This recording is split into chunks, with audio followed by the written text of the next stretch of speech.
सीता मैया की, बड़गांव की जनता की, सभा में आई बहनों भाइयों की और मेरे भांजे और भांजियों की। भाभी मामा है तो यहाँ भी मामा ही है। मंच पर विराजमान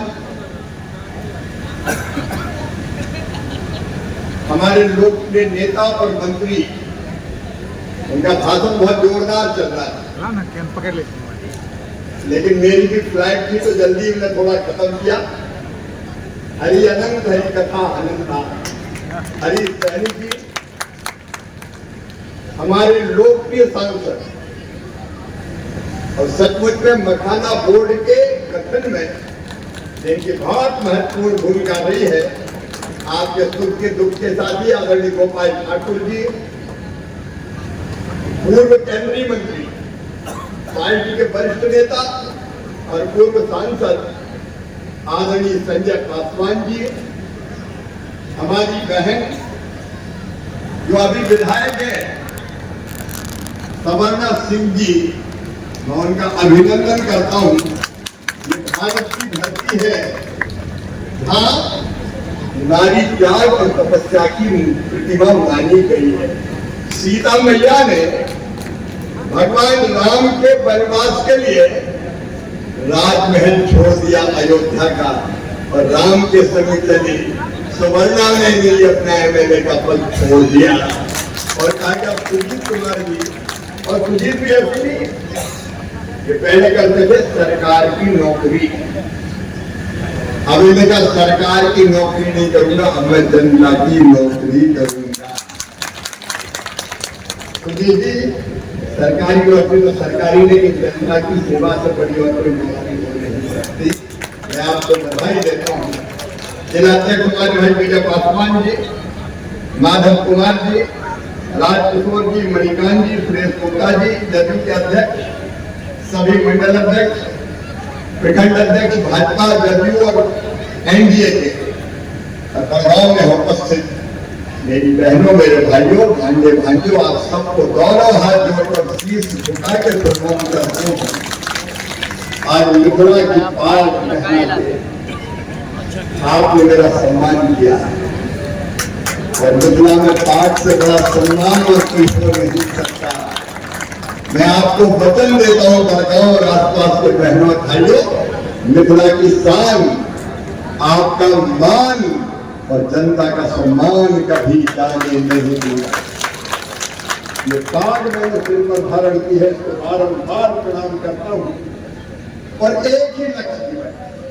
देखो मैं आया हूं तो मंत्री बन के नहीं आया, हम तो जनता के सेवक हैं और मुझे मोदी जी ने कृषि मंत्री का दायित्व दिया है तो याद रखना, मंत्री का मतलब ये नहीं है कि मैं घमंड से भर जाऊं और सोचूं कि मैं तो बहुत बड़ा आदमी हो गया, साला मैं तो साफ बन गया। ये नहीं है। मेरे लिए किसानों की सेवा भगवान की पूजा है, उससे बड़ी पूजा और कोई। और इसलिए जब मखाना बोर्ड की बात आई मखाने की, तो यहाँ हमारे गोपाल ठाकुर जी, हरिसैनी जी बैठे हुए हैं। मैंने तय किया कि पहले मखाने के तालाब में जहाँ लगाते वहां जाऊंगा, उसके अंदर उतरूंगा, मखाना कैसे लगता है ये देखूंगा और फिर मखाना के किसानों के साथ बैठ के उनके सुझाव लूंगा और अफसर नहीं, किसानों के सुझाव से मखाना बोर्ड बनेगा। जो मखाना उगाते हैं वही तो मखाना बोर्ड बनेगा, तब मखाना बोर्ड काम का। और आज यहाँ आया तो माहौल मखाना बने, मखाने की माला, मखाने का नाश्ता। आज मैं कृषि मंत्री के रूप में मिथिलांचल के बहनों और भाइयों को, बिहार के मखाना उत्पादक किसान और मखाने से जुड़े हुए सभी बहनों, भाई और बेटे बेटियों को ये वचन देता हूं कि इस मखाने को पूरी दुनिया में स्थापित करने का काम किया जाए। मखाना हमारा शान, हमारी शान है। मखाना मिथिलांचल की पहचान है और मखाना हमारा रोजगार है। और ये जो हमने बोर्ड बनाया है मखाना बोर्ड, उस मखाना बोर्ड में मखाने के बीज से लेके, अभी तो मैं चुनावी भाषण नहीं दे रहा, मखाने में ज्यादा उत्पादन कैसे हो उसके लिए नए बीजों के लिए वैज्ञानिकों की टीम पूरी लगाइए, ताकि उत्पादन मखाने का बढ़े। बढ़ना चाहिए कि नहीं बढ़ना चाहिए? पैदावार बढ़ना चाहिए, तब तो फायदा होगा। तो मखाने का उत्पादन बढ़े। मखाना पैदा करने में जितनी कठिनाई आती है किसानों को, अंदर पानी में डूब के मखाना लगाना पड़ता है, निकालना पड़ता है, और प्रोसेसिंग में जितनी तकलीफ आती है, मखाना के बहनों और भाइयों, मखाना के काम में लगे सभी बहनों और भाइयों, ये एक एक तकलीफ दूर करने का काम करेंगे मैकेनाइजेशन के माध्यम से, ताकि आसानी से लगे। हम मखाने की ऐसी नई किस्म विकसित कर रहे हैं कि आपको पानी में डूब कर ना निकालना पड़े, खड़े खड़े आप निकाल लें, और ऐसी मशीनें भी अलग अलग तरह की विकसित कर रहे हैं। और एक बात और है, अभी हरी सैनी जी बता रहे थे, हरी जी मखाना तो ठीक ठाक कीमत है, लेकिन सस्ती क्या है? गुड़िया। ये गुड़िया जो किसान पैदा करते हैं, तो उस गुड़िया की कीमत कम हो जाती है।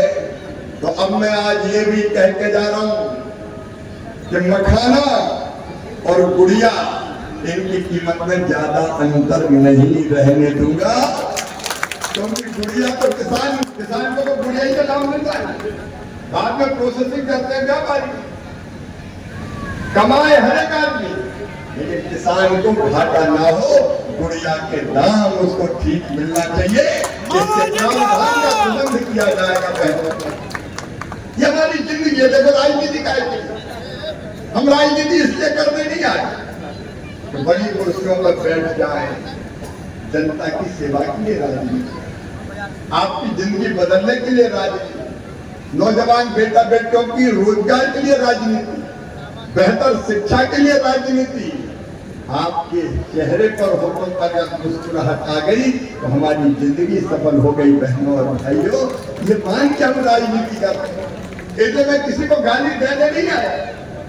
मोदी जी के निर्देश पर, उनके नेतृत्व में और बिहार सरकार और नीतीश कुमार जी के सहयोग से, चाहे वो मखाना हो और चाहे वो मछली के काम में लगे लोग हो, और चाहे गेहूं वाले हो और चाहे धान वाले हो, तुम्हारा सेवक शिवराज सिंह चौहान है। तुम्हारे ठीक दाम दिलाने में कोई कसर नहीं होगी। और दिनों रात आप देखते होंगे, मैं कृषि भवन में बैठ के सरकार नहीं चलाता, मैं तो किसानों के खेतों में जाता हूँ, गाँव में जाता हूँ। दिल्ली में बैठ के किसानों का भला नहीं हो सकता, किसानों का भला होगा तो खेत में जाके होगा, उनकी तकलीफ समझ के हो, और इसे उत्पादन बढ़ाना, उत्पादन की लागत घटाना, उत्पादन के भारतीय राज का आदर्श सीता, माँ सीता, त्याग और तपस्या की प्रतिमूर्ति है सीता। और मेरे लिए तो हर बहन ही सीता है, उन्हीं में मैं देवी माँ को देखता। बेटी मेरी प्यारी बहन, आपकी जिंदगी न बदली तो सरकार किस काम की कोई बताए। मैंने मध्य प्रदेश में मुख्यमंत्री रहते हुए लाडली बहना योजना बढ़ाई, और ये तय किया था मध्य प्रदेश की धरती पर जितनी बहनें हैं, गरीब बहनें, उन सबके खाते में हर महीने रुपया आएंगे। 1250 से शुरू करके 3000 रुपया तक हम हर महीने बहनों को देंगे। और मैं नीतीश कुमार जी की सरकार को, एनडीए की सरकार को बहुत बहुत बधाई देना चाहता हूँ। यहाँ उन्होंने मुख्यमंत्री रोजगार योजना के तहत मेरी बहनों के खाते में 10,000 रुपया सीधे डालने का काम किया। ये कोई बहनों का एहसान नहीं है, आज की आबादी को पूरा किया। ये धरती महिलाओं के लिए भी तो है, बहनों का भी तो हक इस पे। ये बहनों के बलासी बहाने के लिए नहीं है, ये बहनें मजबूर रहने के लिए नहीं है, ये बहनें मांगती रहे इसके लिए नहीं है। उनको भी जीने का हक और मुस्कुराने का अधिकार है, इसलिए सीधे 10,000 रुपया खाते में रोजगार के लिए डाले गए हैं। और मेरी बहनों, मेरी बात ध्यान से सुनना, जो रोजगार का काम करते करते आगे बढ़ेगी, उनको ये राशि 2 लाख रुपए तक दी जाएगी। तुम्हारी जिंदगी बदलना है मेरी बहनों, इसलिए एनडीए की सरकार, इसलिए भारतीय जनता पार्टी की सरकार। हम इसलिए नहीं है कि कुर्सियों पर बैठे, और मैं इसलिए भी बधाई देना चाहता हूँ डबल इंजन की सरकार को। मेरी बहनों, ये सरकार एनडीए की, जिसने 50% रिजर्वेशन पंचायत से लेके और नगर निगम के चुनाव में मेरी बहनों को देने का काम किया। मेरी बहनों, इस सरकार पर गर्व है। हमने मध्य प्रदेश में भी कहा, मध्य प्रदेश में भी किया, और बिहार सरकार ने भी किया। शिक्षक जैसी जितनी नौकरी निकलेगी उनमें 50% भर्ती बेटियों की होगी, और पुलिस में भी देखो मेरी बेटियां सामने खड़ी है, 30% भर्तियां बेटियों की होगी, बेटियों की। और अब ये बता रहे थे संजय पासवान, सरकारी नौकरियों का सिलसिला लगातार जारी है। बिहार वालों, सामने वाले भी आजकल कई वादा कर रहे हैं, हर घर में नौकरी दे देंगे। अब तक कौन ने दी बता दो, पहले क्यों नहीं दी ये भी बता दो। हर घर में दोगे तो कितनी नौकरी चाहिए? 2 करोड़ 60 लाख, और 2 करोड़ 60 लाख के लिए बजट चाहिए 12 लाख करोड़ हर साल, और बजट 3-4 लाख करोड़ का है। ये झूठे वादे क्यों करते हो? हमरे बर्मा बेईमान हमें पटियाली आए, होना जाना कुछ नहीं, झूठ बोल दो। लेकिन बिहार की जनता सबसे समझदार है। मैं महागठबंधन से भी कहता हूँ, ऐसे मत समझना। बिहार के लोगों का जो टैलेंट है, अगर सही इस्तेमाल हो जाए तो बिहार पूरी दुनिया का नेतृत्व करने की ताकत रखता है। हमारे बच्चों में क्षमता है, प्रतिभा है, योग्यता है, लेकिन उसको सही दिशा मिलनी चाहिए। और वही काम एनडीए की सरकार पे बिहार में अच्छे स्कूल बने, आईआईटी बिहार में बनाया एनडीए ने, आईआईएम बनाया बिहार में एनडीए ने, एम्स जैसे दरभंगा में मेडिकल कॉलेज बनाए तो एनडीए की सरकार ने बनाए। सड़कों का जाल बिछाया तो एनडीए की सरकार ने बिछाया। अभी सुजीत कुमार जी मुझे बता रहे थे कि कोसी का बांध तो बनेगा, लेकिन एक समस्या हमारे सामने है, और वो समस्या है जल भराव की समस्या। सुजीत कुमार जी, मैं आपको वचन देता हूँ कि बिहार की एनडीए की सरकार के सहयोग से इस जल भराव की समस्या का समाधान निकाल के हम जनता को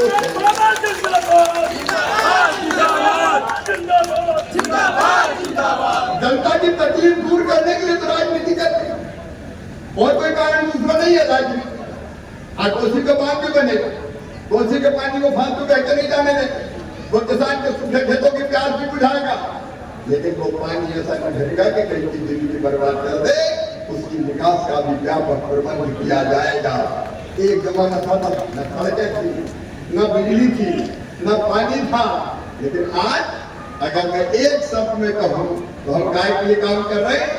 राम राज्य लाने के लिए काम कर रहे हैं। राम और राम राज्य का मतलब क्या? शानदार सड़कें, अच्छी बिजली, पीने का पानी, बच्चों की पढ़ाई, बीमार हो जाए तो इलाज की व्यवस्था, माताओं बहनों की जिंदगी बदलने का काम, रोजगार देने का काम, यही तो राम राज्य। राम राज्य क्यों? भौतिक नाता राम राज्य का हुए व्यापार, ये डबल इंजन की सरकार करेगी। लेकिन सामने का गठबंधन, महागठबंधन, वो गठबंधन ऐसा है कि आपस में ही लक्ष्य चल रहे हैं। अभी कल तक तय नहीं कर पाए चेहरा कौन का होगा। कांग्रेस के नेता आए और वो यहाँ चेहरे बिगाड़ गए। कई दिनों तक सस्पेंड, कौन होगा पता ही नहीं। कई सीटों पे एक नहीं, 2 उम्मीदवार खड़े हो गए, अलग अलग घटक के अलग अलग उम्मीदवार। यहाँ भी तमाशा कोई है, पहले घोषित कोई को कर दिया, सिंबल कोई को दे दिया, कह कोई को दिया, और दूल्हा और कोई को बना दिया। तो ये भी डटे, वो भी डटे, एक दिल के टुकड़े 1000 हुए, कोई इधर गिरा, कोई उधर गिरा, और अब दुल्हा में लक्ष्म रखा हो गई। ऐसा गठबंधन आपका कल्याण नहीं कर सकता। ईमानदारी कांग्रेस का तो बिहार का पद कितना पान करता है। ये कांग्रेस के प्रदेश राष्ट्रीय अध्यक्ष, बिहार को छोटा मोटा राज्य है, हमारे बड़े साहब ये बिहार छोटा मोटा राज्य है। अरे बिहार के बिना भारत की कल्पना नहीं की जा सकती। बिहारी के बिना भारत की कल्पना नहीं की जा सकती। ये बिहार को छोटा मोटा राज्य करने वाले, बिहार का मजाक उड़ाने वाले, बिहार का अपमान करने वाले, ये आपके वोट के हकदार नहीं है। आज केंद्रीय मंत्री के रूप में, प्रधानमंत्री जी के नेतृत्व में मैं आपको ये वचन देता हूं कि बिहार का सम्मान पूरे विश्व में स्थापित करने का काम एनडीए की सरकार करेगी। और वो काम चारों तरफ दिखाई दे रहे हैं, चारों तरफ दिखाई दे रहे हैं। और इसलिए आज मैं कहने आया हूं आपसे, हम बिहार को प्राइम राज्य बनाना चाहते हैं। वो बिहार को क्राइम राज्य बनाना चाहते हैं। तो तय करो, प्राइम राज्य चाहिए कि क्राइम राज चाहिए। हम बिहार में राम राज्य लाएंगे, वो जंगल राज्य लाएंगे। आपको करना क्या चाहिए? हम बिहार का मंगल चाहते हैं, वो बिहार को जंगल बना लेना चाहते हैं। आप बुद्धि से विवेक से सही बात नहीं सुनी की, कोई जाति नहीं, कोई पंथ नहीं, आप तो दिमाग से फैसला कीजिए कि जनता की भलाई के लिए कौन सी चीज जरूरी है, और जो उनको जरूरी लगे बुद्धि से विवेक से आप विचार कीजिए। आपको लगे कि बिहार के जनता के फायदे में कौन सी चीज है, आप वो काम करें। आप बताओ मेरे बहनों भाइयों, तो बड़ी गंभीरता से आपसे सवाल पूछना चाहता हूँ, कांग्रेस को कौन सा मुद्दा मिला बिहार में? FIR की बात करने लगे। आप बताओ मेरे बहनों भाइयों, अपने वोटर लिस्ट में अगर कोई विदेशी का नाम जुड़ा हो, बांग्लादेशी का नाम जुड़ा हो, तो दिल से सोच के बताना, भारत में रहने वाला हर नागरिक भारत का है, कोई धर्म का हो, कोई जाति का हो, वो भारत का है। लेकिन अगर विदेश से कोई आके यहाँ रहता हो तो उसका नाम कटना चाहिए कि नहीं कटना चाहिए? अरे जोर से बताओ, कटना चाहिए कि नहीं? कटना चाहिए। ये हमारा देश है, धर्मशाला नहीं है कि जिसकी मर्जी में आ जाए। आप बताओ, घुसपैठियों को फ्री में राशन मिलना चाहिए क्या? घुसपैठियों को आयुष्मान योजना का लाभ मिलना चाहिए क्या? घुसपैठियों को अपने रोजगार मिलना चाहिए क्या? तो हमारा साफ कहना है, मैं फिर कह रहा हूं, भारत में रहने वाला, भारत का हर नागरिक, वो किसी धर्म का हो, वो किसी जाति का हो, वो हमारा अपना है। लेकिन विदेशी घुसपैठियों को पहचान के एनडीए की सरकार बाहर निकालेगी। क्या होना चाहिए कि नहीं होना चाहिए? अब इसी का विरोध करती और उनका गठबंधन, तुम्हें क्या प्यार है, उनसे कैसी मोहब्बत है? हमारे देश के लोगों से प्रेम करो। और एक बात की और मुझे तकलीफ, आज मैं बिहार के बहनों भाई आपसे शेयर करना चाहता हूँ, हमारे देश के किसी नेता को विदेश में जाकर भारत की आलोचना करना चाहिए क्या? मैं जब मुख्यमंत्री था, भारत के प्रधानमंत्री डॉक्टर मनमोहन सिंह थे, मैं उस समय अमेरिका गया। अमेरिका में पत्रकार ने मुझे पूछा कि भारत के प्रधानमंत्री अंडर अचीवर हैं। अंडर अचीवर का मतलब है कि अच्छा काम नहीं कर पा रहे हैं, अचीव नहीं कर पा रहे हैं। मैंने कहा वो कांग्रेस के नहीं, भारत के प्रधानमंत्री है। मेरा गर्व और गौरव है, भारत का प्रधानमंत्री अंडर अचीवर नहीं हो सकता, क्योंकि मैं विदेश में, मैंने गाली नहीं दी उनको। लेकिन राहुल बाबा तो यहाँ कहते हैं लोकतंत्र खतरे में है, तो लोकतंत्र खतरे में तो बिहार में बचा, लेकिन पूनम भी चले गए पता नहीं, और कौन कौन से देश चले गए, वहां जाके भारत को गाली दे रहे, भारत को बदनाम कर रहे हैं। आप बताओ, ऑपरेशन सिंदूर चला के प्रधानमंत्री नरेंद्र मोदी ने अच्छा किया कि बुरा किया? जिन लोगों ने हमारे निर्दोष लोग नागरिकों को मारा था, उनको सजा मिलनी चाहिए थी कि नहीं? इसी बिहार की धरती पर नरेंद्र मोदी ये कहते गए थे कि हम दुनिया के दूसरे छोर तक पीछा करेंगे, लेकिन आतंकवादियों को नहीं छोड़ेंगे। ऑपरेशन महादेव चला और आतंकवादी मिट्टी में मिला दिए गए। और पाकिस्तान में वो आतंक के गढ़ हमने पाकिस्तान के नागरिकों पे हमला नहीं किया, हमने पाकिस्तान की सेना पे हमला नहीं किया, लेकिन यहाँ आतंकवादियों को ट्रेनिंग देने का काम होता था, निशाना लगा के आतंकवादियों के ट्रेनिंग के कैंप मट्टी के ढेर में परिवर्तित करके हमने रख दिए। देखो ये आज का भारत अलग भारत है।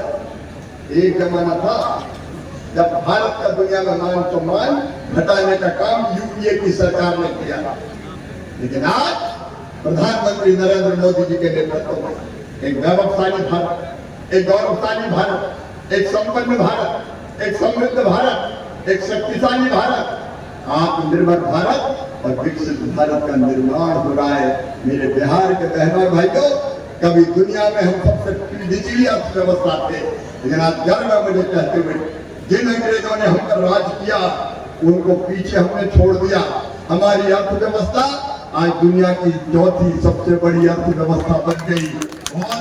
बहुत जल्दी वो दिन आएगा जब तीसरी अर्थव्यवस्था बनेंगे और 2047 के पहले वो दिन भी आएगा जब भारत होगा नंबर 1 और बिहार भी होगा नंबर 1। हम इसके लिए काम कर रहे हैं, लेकिन कांग्रेस को तो ऑपरेशन सिंदूर से भी तकलीफ है। अपने कितने विमान गिरे, राहुल बाबा ये पूछते रहते हैं, बताओ लेके जाए तो खुशी होगी कि चलो मोदी जी को नीचे देखना पड़े। ये कैसा सोच, ये सोच देश के खिलाफ है, ये सोच देशद्रोह है। ऐसे सोच वालों को वोट दोगे क्या, आप बताओ? हर कभी ऐसे सोच वालों को वोट दोगे क्या? और इसलिए दोनों दृष्टियों से देख लो मेरे बहन भाई, एक गांव गरीब का कल्याण। मैं ग्रामीण विकास मंत्री के सुजीत कुमार जी, आज मैं कहते जा रहा हूँ, मंत्री जी बैठे, गोपाल जी आप बैठे, बिहार में आपने जितने मकान मांगे हमने बिहार की गरीब जनता को देने का काम किया। 2018 की सूची में गरीबों के जितने मकान थे आपने कहा 7 लाख मकान हमने बिहार को दे दिए। और अभी नया सर्वे कराया है।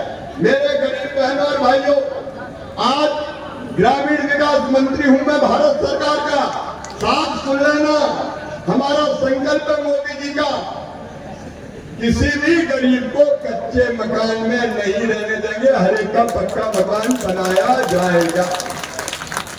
और ये ऐसे नहीं कर रहा, सर्वे करवाया हमने, 1 करोड़ से ज्यादा परिवार ऐसे निकले, 1 करोड़ बिहार में जिनके पास अभी कच्चे मकान। यहाँ कोई कच्चे मकान वाले बैठे हैं तो हाथ उठाओ जिनका कच्चा मकान। देखिए यहाँ की संख्या, गरीबों को पक्का मकान देने के लिए पैसा देना शुरू कर दिया जाएगा।